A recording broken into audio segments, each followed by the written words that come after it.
शिरोजटालमस्तु नः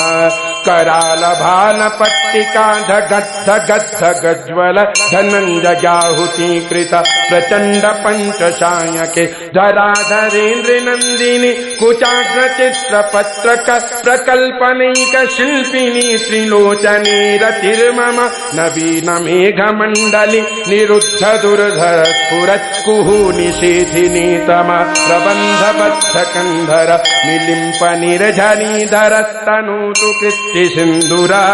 कलानिधान बन्धुर श्रियं जगद्धुरन्धर प्रफुल्ल नीलपङ्कज प्रपञ्चकानिम प्रभा वलं विकण्ठ कन्दलीरुचि प्रबद्धकन्धरं स्मरच्छिदं पुरच्छिदं भवच्छिदं मखच्छिदं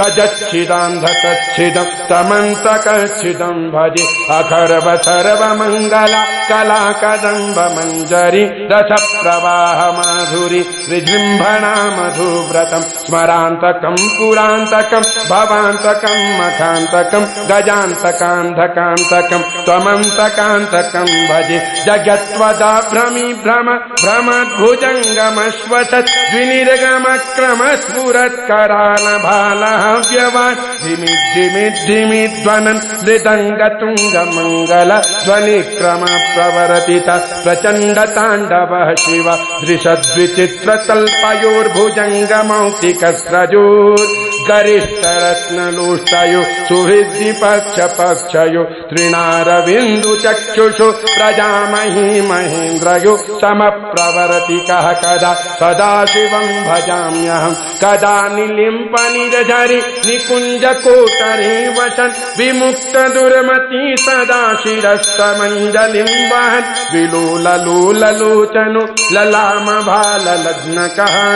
शिवेति मन्त्रमुच्चरन् कदा सुखी भवाम्यहम् इमं हि नित्यमेव मुक्तमुत्तमोत्तमं स्तवम् पठन् स्मरन् ब्रुवन्नरो विशुद्धिमेति सन्ततं हरे गुरौ सुभक्तिमाशु याति नान्यथा गतिम् विमोहनं हि देहिनां सुशङ्करस्य चिन्तनं सुशङ्करस्य चिन्तनं सुशङ्करस्य चिन्तनम् पूजावसान समये दशवक्त्रगीतम् यः शम्भुपूजन परम् पठति प्रदोषे तस्य स्थिरां रथगजेन्द्रतुरङ्गयुक्तां लक्ष्मीं सदैव सुमुखीं प्रददाति शम्भुः अनेन कृतेन अद्य दिने प्रातः कालवेलायाम् आचार्य श्रीरावणकृतेन श्री शिवताण्डवस्तोत्रपाठाख्येन